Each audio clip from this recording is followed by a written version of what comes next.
Hare Krishna. Today we will be reading the second chapter of the book Beyond Birth and Death by His Divine Grace A.C. Bhaktivedanta Swami Srila Prabhupada. Chapter 2, which is Elevation at Death. So let's do Mangacharan.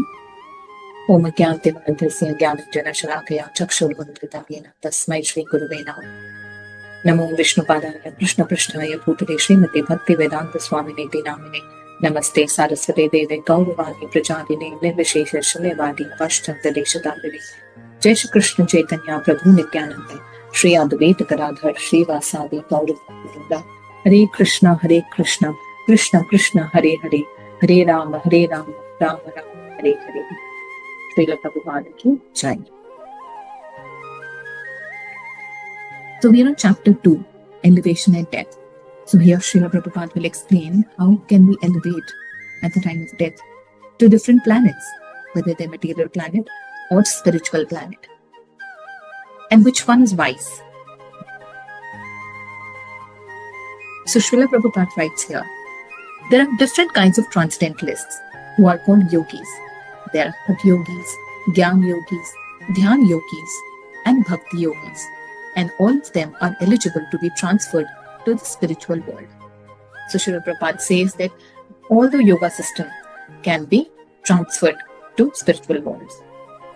The word yoga means to link up, and the yoga system are meant to enable us to link with the transcendental world. As mentioned in the previous chapter, originally we are all connected to the Supreme Lord, but now we have been affected by the material contamination, the bhav. The process is that we have to return to the spiritual world, and that process of linking up is called yoga. And that is why Srila Prabhupada everywhere in his books writes that we have to go back to Godhead. And we also have the Back to Godhead book, magazine. Another meaning of the word yoga is plus. At the present moment, we are minus God or minus the Supreme. When we add Krishna or God to our lives, this human form of life becomes perfect. At the time of death, we have to finish that process of perfection. During our lifetime, we have to practice the method of approaching that perfection, which means we have to do sadhana bhakti during the lifetime.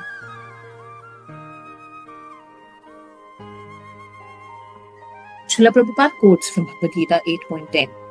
One who at the time of death fixes his life air between the eyebrows and in full devotion engages himself in remembering the Supreme Lord, he will certainly attain to the Supreme Personality of Godhead. He further states from Bhagavad Gita 8.6,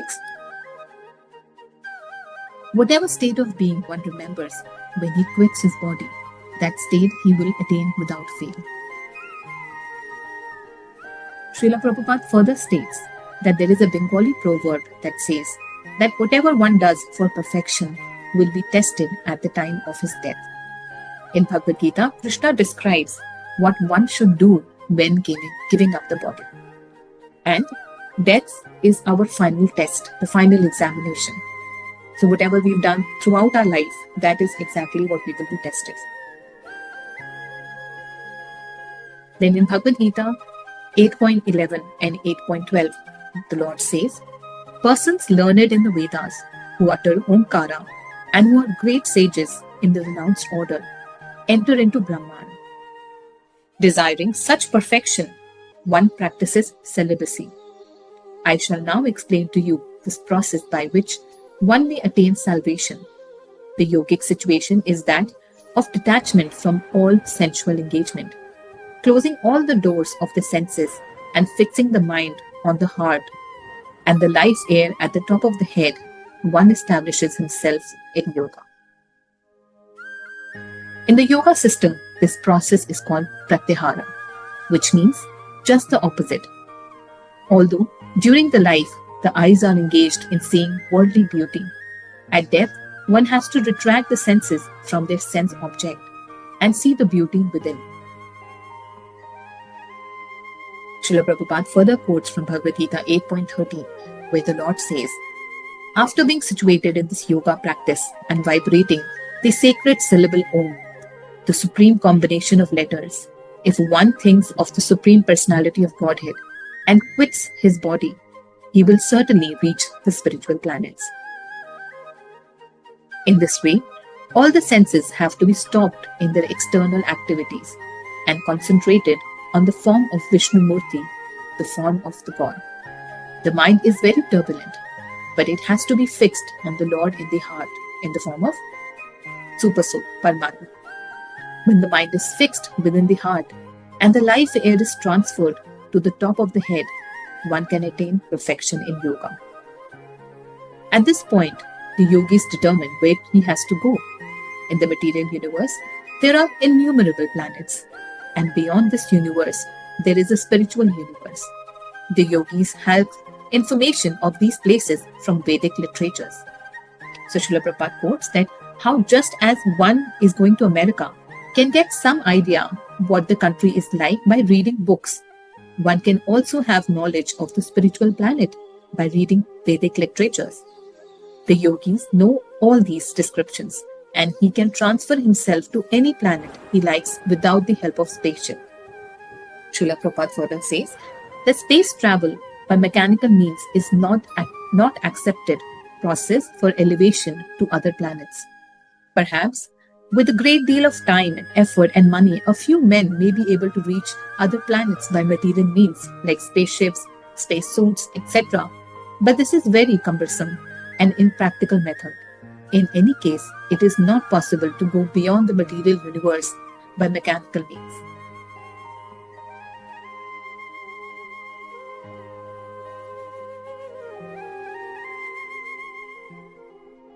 The generally accepted method for transferal to higher planet is the practice of meditational yoga system or Jnana Yoga. The Bhakti Yoga system, however, is not to be practiced for the transferal of any material planet. For those who are servant of Krishna, the Supreme Lord, are not interested in any planets in this material world because they know that on whatever planet one enters in the material world, the four principles of birth, old age, disease, and death are present.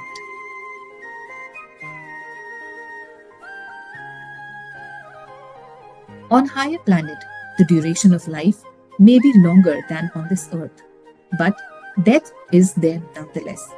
By the material universe, we refer to those planets where birth, old age, disease, and death reside, and by spiritual universe, we refer to those planets where there is no birth, old age, disease, and death. Those who are intelligent do not try to elevate themselves to any planet within the material universe. So here Srila Prabhupada explains what is the difference between a material universe or material planets and spiritual universe and or spiritual planets.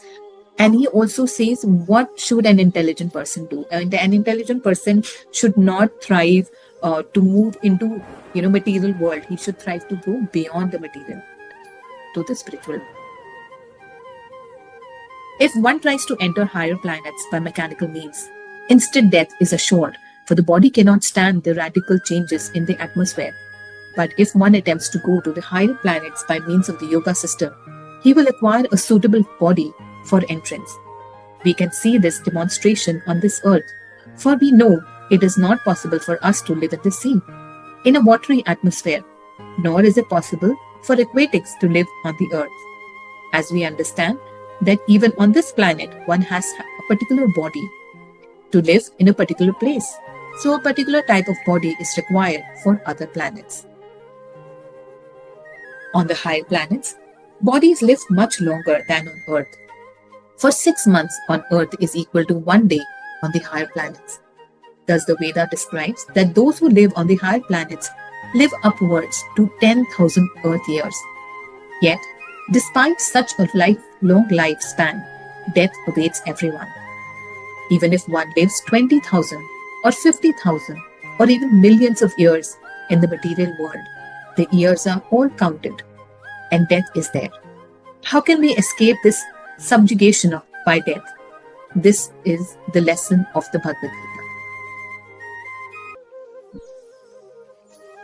Srila Prabhupada further quotes from Bhagavad Gita 2.20. Raja yate mriyateva kadachan nayam bhutva bhavitava nabhuyam ajo nitya shashvatoyam purano Na hanyate hanyamane sharite. So the Lord is saying for the soul, there is never birth or death, nor once having been, does he ever cease to be. He is unborn, eternal, ever existing, undying, and primeval. He is not slain when the body is slain. We are spirit souls, and such we are eternal. Why then should we subject ourselves to birth and death?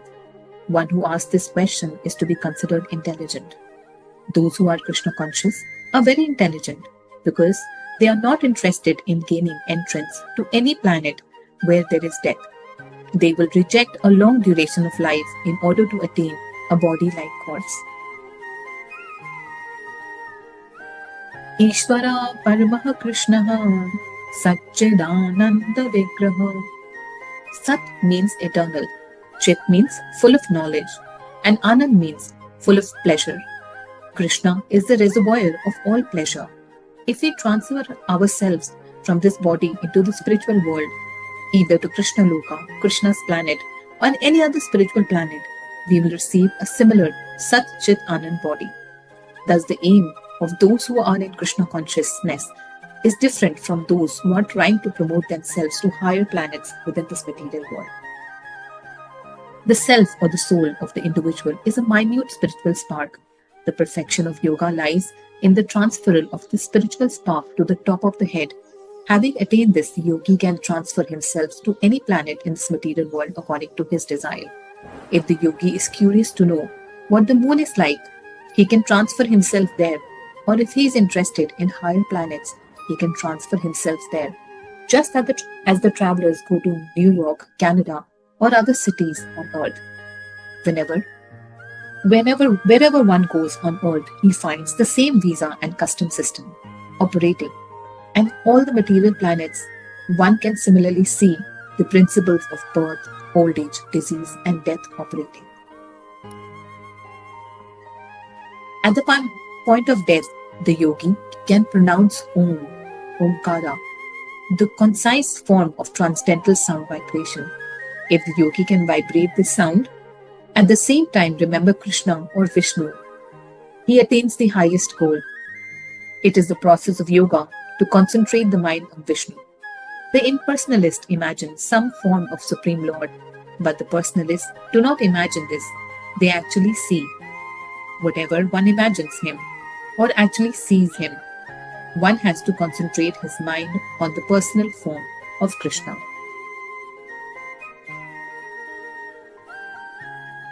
Srila Prabhupada further quotes from Bhagavad Gita 8.14. One who remembers me without deviation, I am easy to obtain, O son of Pratha, because of this constant engagement in devotional service. Those who are satisfied with temporary life, temporary pleasure, and temporary facilities are not to be considered intelligent, at least not according to Bhagavad Gita. According to the Gita, one whose brain sustains is very small, is interested in temporary things. We are all eternal. So why should we be interested in temporary things? No one wants a non-permanent situation. If we are living in an apartment and the landlord asks us to vacate, we are sorry.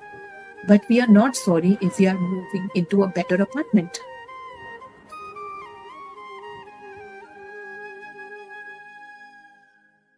It is our nature because we are permanent. We want a permanent resident. We don't wish to die because in actuality we are permanent. Nor do we want to grow old or be diseased because these are all external or non-permanent states. Although we are not meant to suffer from fever, sometimes fever comes and we have to take precautions and remedies to get well soon. The fourfold miseries are like fever and they are all due to the material body. If somehow we can get out of the material body, we can escape the miseries that are integral with it. For the impersonalist to get out of their temporary body, Krishna here advises that they vibrate the syllable Om. In this way, they can be assured of transmigrating into the spiritual world. However, although they may enter the spiritual world, they cannot enter into any of the planets there. They remain outside in Brahmajyoti.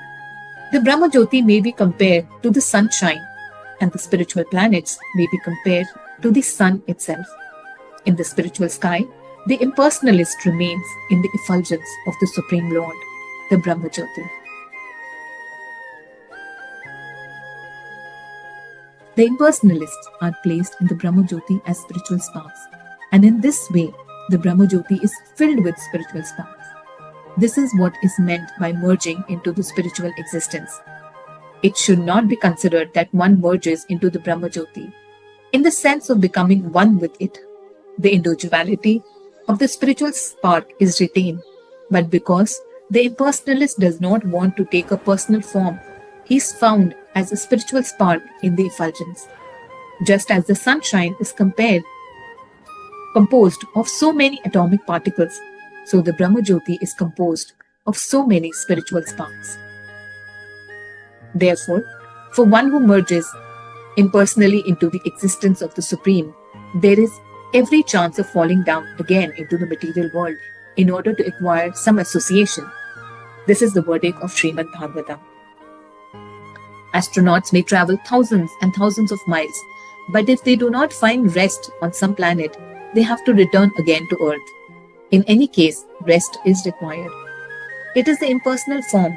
Rest is uncertain. Therefore, Srimad Bhagavatam says that even after so much of endeavor, if the impersonalist enters into the spiritual world and acquires an impersonal form, he returns again to the material world because of neglecting to serve the Supreme Lord in love and devotion.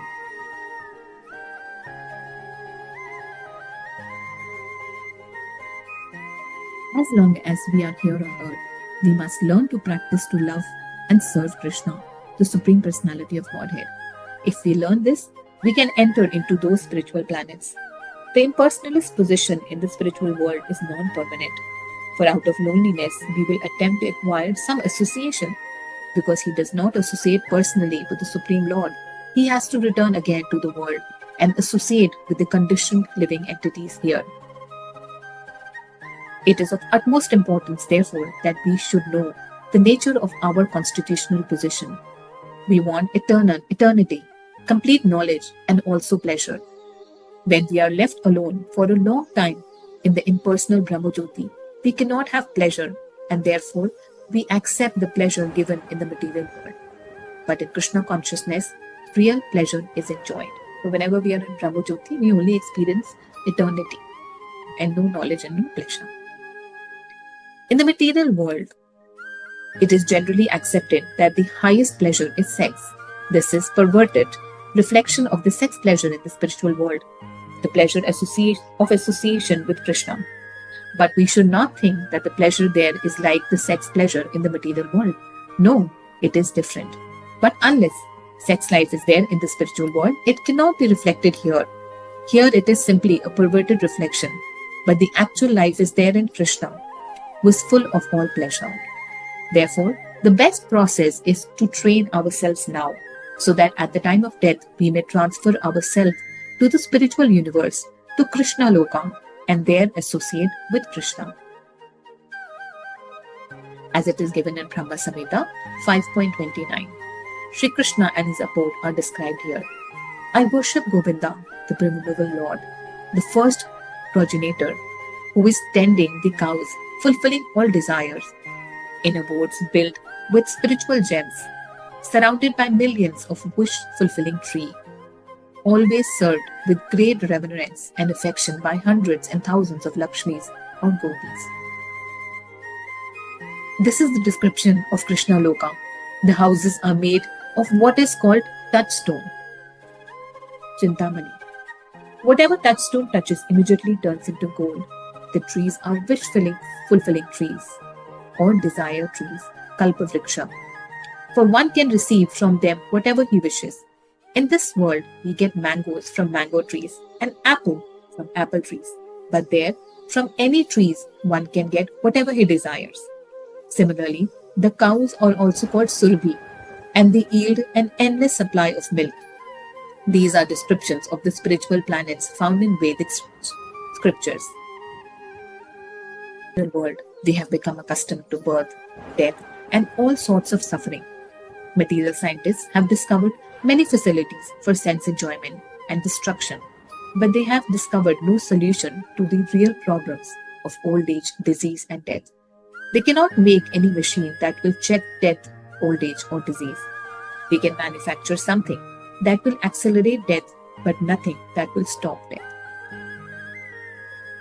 Those who are intelligent, however, are not concerned with the fourfold miseries of material life, which is birth, death, old age, and disease, but with the elevation to the spiritual planet. Who is continuously in trance does not divert his attention to anything else. He is always situated in trance. His mind is always filled with the thoughts of Krishna without deviation. Sat, Satatam refers to anywhere and anytime. In India, I lived in Vrindavan. So Srila Prabhupada is telling about himself. In India, I lived in Vrindavan, and now I am in America. But this does not mean that I am out of Vrindavan, because if I think of Krishna always, then I am always in Vrindavan, regardless of the material designation. Krishna consciousness means that one always lives with Krishna on that spiritual planet, Goloka Vrindavan, and that one is simply waiting to give up this material body.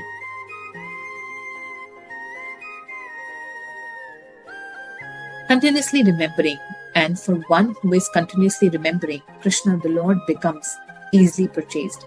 Krishna himself says that he is easily purchased by his bhakti yoga process. Then why should we take to any other process? We can simply chant Hare Krishna, Krishna Krishna, Hare Hare, Hare Rama, Rama Rama, Hare Hare, 24 hours daily. There are no rules and regulations. One can chant in the street, in the subway, or at his home or office. There is no tax and no expenses. So why not take it?